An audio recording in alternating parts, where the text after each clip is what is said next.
आई भैया हम भोजपुरी के एगो छोट लयदार चिंटू बाबा रउआ सब के सामने एगो भोजपुरी गीत परोस रहल बानी, जेकर हमनी के निर्माता बानी मनोज भैया आ म्यूजिक देले बानी अनिल भैया। आई सुनी सभे। छोड़ी गइला शहर हमके काहे कराई बोला कवना राजा जी। छोड़ी गइला शहर हमके काहे कराई बोला कवना राजा जी, बोला कवना राजा जी। एने रोवता बिछावना पर खेलवना राजा जी, एने रोवता बिछावना पे खेलवना राजा जी। एने रोवता बिछावना पर खेलवना राजा जी, एने रोवता बिछावना पर खेलवना राजा जी।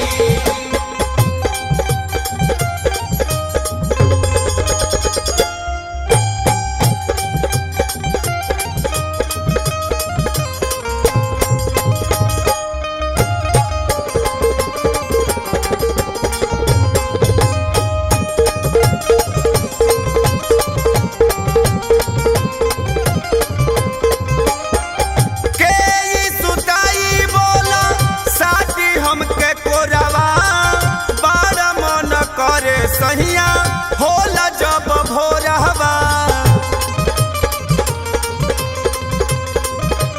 ए हो के सुताई हमके साथी बोल कोरावा।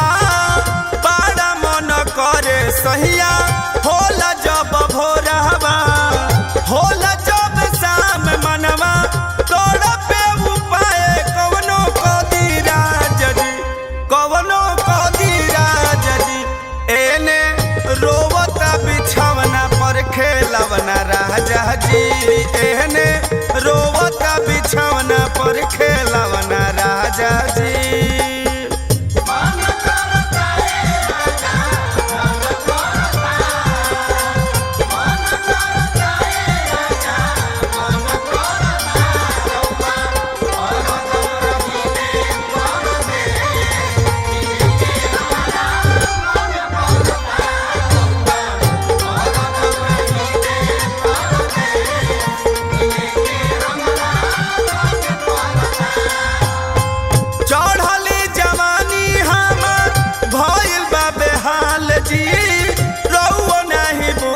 तानी दिलवा के हाल जी,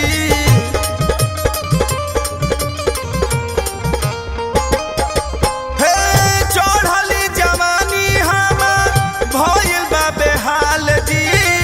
रउओ नहीं बुझतानी दिलवा के हाल जी, कि रउआ गाड़ी नहीं धर चिंटू देवर से करब उठवना राजा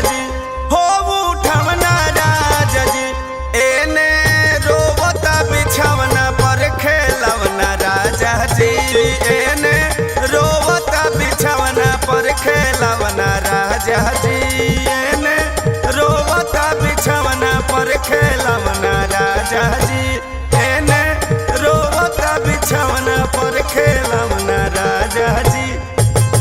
जय निस्तान।